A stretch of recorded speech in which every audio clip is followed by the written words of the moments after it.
کی موومنٹس تھی. یورپ میں روشن خیالی کی موومنٹ کی کئی تحریکیں چلی. سب سے بڑی تحریک جس کو رینیسانس کہتے ہیں، جس کے بعد سے یورپ ساری دنیا پہ حکومت کر رہا ہے یا کرتا رہا ہے، اس کی ابتدا 15ویں 16ویں صدی میں اس وقت ہوئی جب علم عام آدمی تک پہنچنے لگا.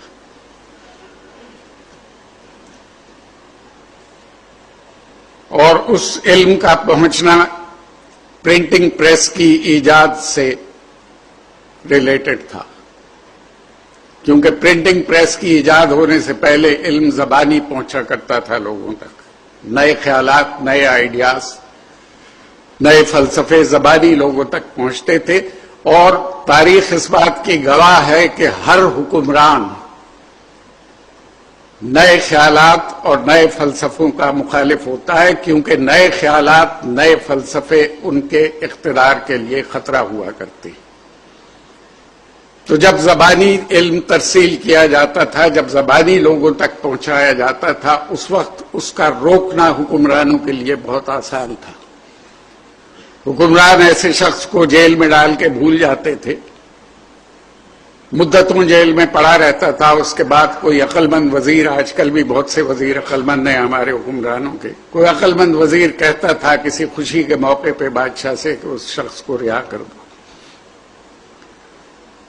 اور اگر کوئی زیادہ خوش قسمت ہوتا تھا روشن خیال آدمی تو بادشاہ ان کو قتل بھی کرا دیتے تھے. بہت سے ایسے ہماری تاریخ میں اور دنیا کی تاریخ میں شواہد موجود ہیں. سقراط کو اس لیے موت کی سزا دی گئی تھی کہ اس وقت کے حکمرانوں کا خیال تھا کہ یہ نئی نسل کو گمراہ کر رہا ہے، نئے خیالات دے رہا ہے جو ان کے اقتدار کے لیے خطرہ ثابت ہوں گے. چنانچہ جب پرنٹنگ پریس کا استعمال شروع ہوا تو یورپ میں چرچ نے اور بادشاہ نے، جن کا دونوں کا آپس میں گٹھ جوڑ تھا اور ہمیشہ ہوتا ہے اقتدار کے لیے، انہوں نے پرنٹنگ کو حکومت کے خلاف بغاوت قرار دیا اور اس کی سزا موت پائی. 1664 تک کتابیں چھاپنے کے الزام میں یورپ میں موت کی سزائیں دی جاتی رہیں. انگلستان میں آخری موت کی سزا کتاب چھاپنے کے الزام میں 1663 میں دی گئی تھی. جس کتاب میں یہ کہا گیا تھا، کتاب پہ لکھنے والے کا نام نہیں تھا، اس میں یہ کہا گیا تھا کہ بادشاہ عوام کے سامنے جواب دہ ہے اپنے عمل کے لیے، اور اگر وہ جواب دہی سے انکار کرے تو عوام کو یہ حق حاصل ہے کہ وہ اس کے خلاف ہتھیار اٹھائیں اور اس کے خلاف بغاوت کر دیں. پبلشر سے اس آتھر کا نام پوچھا گیا، اس نے آتھر کا نام بتانے سے انکار کیا، چنانچہ پبلشر کو موت کی سزا دی گئی. یہ 1663 کا واقعہ ہے. اس پبلشر کا نام جان ٹوائن تھا اور اس کو ایک فل بینچ نے، سٹار چیمبرز کی مشہور عدالت نے انگلستان کی، متفقہ طور پہ موت کی سزا دی، جس پہ عمل ہوا. یہ آخری موت کی سزا تھی کتاب چھاپنے کے الزام میں. لوگ سزائیں بھگتتے رہے اور نئے نئے فلسفے، نئے نئے سوچ، نئی فکر کو عام آدمی تک پہنچاتے رہے. اس سے پہلے علم عام آدمی کے لیے نہیں تھا. بادشاہ اپنے بچوں کو پڑھانے کے لیے محل میں اور حویلیوں میں تعلیق رکھ لیا کرتے تھے. برہمن علم حاصل کرتا تھا اور لوگوں کے لیے علم کی باتیں بتاتا تھا، اور معاشرہ اس کے روٹی روزگار کا، اس کے کپڑے کا، اس کے زندہ رہنے کا بندوبست کرتا تھا.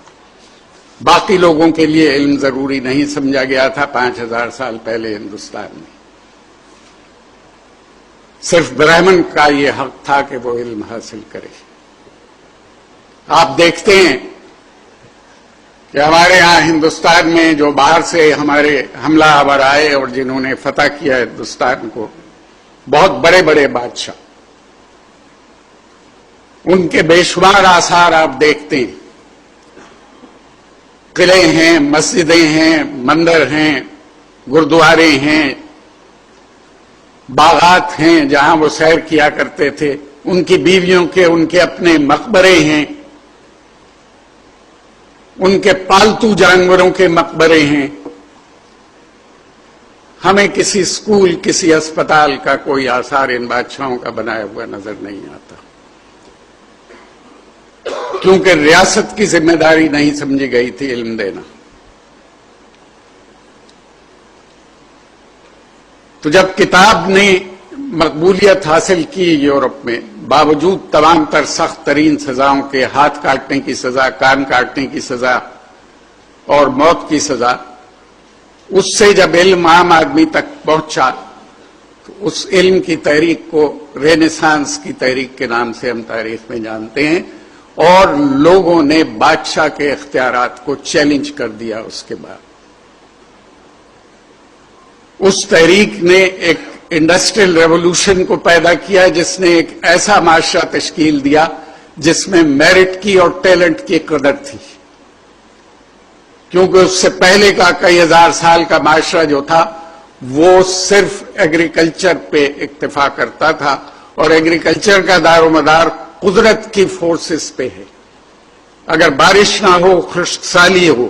ابھی ڈاکٹر ظہور اظہر فرما رہے تھے کہ جب بارش نہیں ہوتی، پانی کم ہوتا ہے تو اللہ تعالیٰ پانی دے دیتا ہے. تو جب بارش نہیں ہوتی، خشک سالی ہوتی ہے، تو ہم بھی اللہ تعالیٰ ہی سے دعا مانگتے ہیں نماز پڑھ کے. ہندو اپنے دیوتا کے سامنے پوجا پاٹ کر کے بارش کی دعا مانگ رہا ہے. ہم بارش کروا نہیں سکتے، ہم صرف دعا مانگ سکتے ہیں. اس لیے دعا مانگنے کے لیے کسی میرٹ اور ٹیلنٹ کی ضرورت نہیں ہوتی. لہذا اس معاشرے میں میرٹ اور ٹیلنٹ کو ریکگنائز نہیں کیا جاتا تھا. لیکن انڈسٹریل سوسائٹی میں، جس میں ہر پیسہ لگانے والے کا خیال یہ ہوتا ہے کہ اسے بہترین ٹیلنٹڈ لوگ ملنے چاہیے، جس نے کروڑوں روپے لگا کے فیکٹری بنائی ہے، یہ اس کے مفاد میں ہے کہ اس کے پاس بہترین انجینئر ہو، اس کے پاس بہترین مکینک ہو، اس کے پاس بہترین مارکیٹنگ مینیجر ہو، اس کے پاس بہترین سکلڈ مزدور ہو. یہ اس کا فائدہ ہے. لہذا بہترین لوگ خود بخود ریکگنائز ہو جاتے ہیں اور ان کو ان کی قیمت پوری ملتی ہے. جب لوگوں کو یہ احساس ہوا کہ ان کی ایکسپرٹیز، ان کی مہارت کتنی قیمتی ہے، تو انہوں نے بادشاہ کے اختیارات کو چیلنج کیا، اور اس طرح ایک نیا نظام وجود میں آیا. یہ روشن خیالی کی تحریک تھی. اس کے بعد جب ہندوستان کی سلطنت مسلمانوں کی پیچھے رہتے رہتے ختم ہو گئی، ڈس انٹیگریٹ ہو گئی، اور ایسٹ انڈیا کمپنی نے قبضہ کر لیا ہندوستان پہ، صرف 3000 سپاہیوں سے 22 کروڑ کے ہندوستان پہ قبضہ کر لیا. 1757 میں شروع کیا ہے ایسٹ انڈیا کمپنی نے. کیوں کامیاب ہوئے وہ؟ اگر آپ اکبر کے زمانے کے ہندوستان کو اس دور کے انگلستان سے کمپیئر کریں، ایلزابتھ اول اس دور میں حکمران تھی وہاں، تو وہ ہندوستان کے، اکبر کے ہندوستان کے مقابلے پہ ایک بیکورڈ اور جنگلی معاشرہ نظر آتا ہے ہمیں. اس دور کا انگلستان یورپ کے نقشوں میں نہیں دکھایا جاتا. اور اگر آپ ماہرین سے پوچھیں کہ انگلستان کا جزیرہ اس نقشے میں نہیں ہے، تو وہ یہ کہیں گے کہ اس کی اتنی اہمیت نہیں تھی، اور اتنا چھوٹا جزیرہ تھا کہ اس کو دکھانے کی ضرورت نہیں تھی. سی پائرٹس کا جزیرہ سمجھا جاتا تھا، سمندری لٹیروں کا جزیرہ. وہ دور انگلستان کا سنہری دور سمجھا جاتا ہے. اکبر کا دور ہندوستان میں سنہری دور کہا جاتا ہے. ہم بہت آگے تھے ان سے. لیکن اس کے بعد 65% دنیا پہ اسی چھوٹے جزیرے نے، جو 400 سال پہلے نقشے میں نہیں ہوتا تھا، 65% دنیا پہ اس نے قبضہ کیا، اور اس کی سلطنت میں سورج غروب ہونا بند ہو گیا. یہ کس لیے ہوا؟ یہ اس لیے ہوا 3000 سپاہیوں سے اس لیے ہندوستان فتح کرنے میں کامیاب رہی ایسٹ انڈیا کمپنی کہ وہ ایک ایسے معاشرے کی تجارتی کمپنی تھی جو ایک اپ کمنگ معاشرہ تھا، جو ڈائنامک معاشرہ تھا، جو چینج ہو رہا تھا. اور ہندوستان کا معاشرہ ایک ڈیکیڈنٹ معاشرہ تھا، اس میں تنزل کی رفتار بہت تیز تھی. اس کے حکمران 15 دن لگاتار مشاعرے کر رہے تھے. اس کے حکمران ہجڑوں کی فوج بھرتی کر رہے تھے اپنی ریاستوں میں. اس کے حکمران رستم اور سوراب کے مرنے کا 40 دن کا سوگ منا رہے تھے. رستم اور سوراب کون تھے؟ وہ نواب صاحب کے لڑاکا بٹیر اور تیتر تھے کہ وہ مر گئے ہیں، ان کا 40 دن کا سوگ منایا جائے گا. یہ معاشرہ تھا جس کو ایک ترقی پذیر معاشرے نے شکست دی تھی. وہ معاشرہ روشن خیال تھا. یہ معاشرہ ایک ڈیکیڈنٹ، سڑا ہوا، ناکام، تنزل پذیر معاشرہ تھا. اور میں سمجھتا ہوں کہ ہمارا معاشرہ آج بھی اسی تنزل کا شکار ہے. ہم اس سلائڈ ڈاؤن ورڈ کو، اس تنزل کو روکنے میں ابھی تک کامیاب نہیں ہوئے. ہمارے ہاں آج بھی میرے جیسے کمزور نظر کے، جن کو 4 قدم دور چیز نظر نہیں آتی، حبیب بینک پلازا کی چھت پہ کھڑے ہو کے عید کا چاند دیکھتے ہیں، جبکہ آپ 200 سال کے چاند پریڈکٹ کر سکتے ہیں کہ کس وقت اور کس دن نظر آئے گا.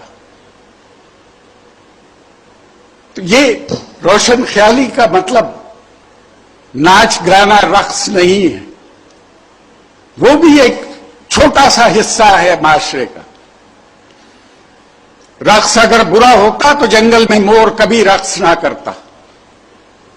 رقص اگر برا ہوتا، موسیقی اگر بری ہوتی تو کوئل اور بلبل کے چہچہانے کی آوازیں کبھی قدرت پیدا نہ کرتی. تو میں صرف آپ کو یہ کہہ رہا تھا کہ اگر موسیقی بری چیز ہوتی، میں یہ نہیں کہہ رہا کہ آپ ناچ گانا اپنا لیجئے، مت اپنائیے، کوئی زبردستی نہیں ہے آپ پہ. لیکن اگر موسیقی لے سر بری ہوتی تو قدرت کبھی لے اور سر کو ایجاد نہ کرتی. یہ تو قدرت کے بس میں تھا.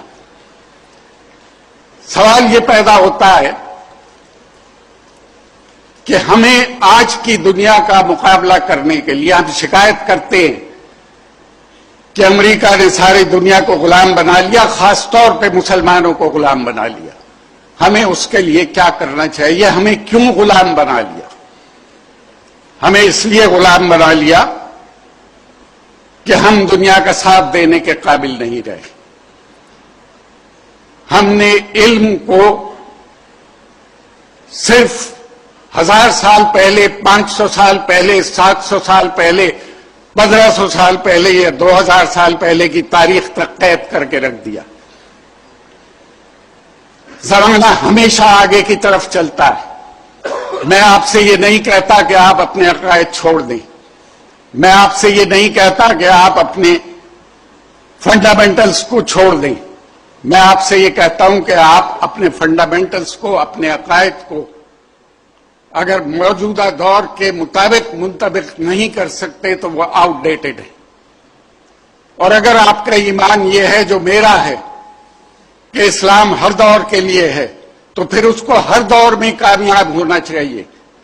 اور اس کی کامیابی کے لیے یہ ضروری ہے کہ اسے ہر دور میں امپلیمنٹ ہونے کے قابل ہونا چاہیے.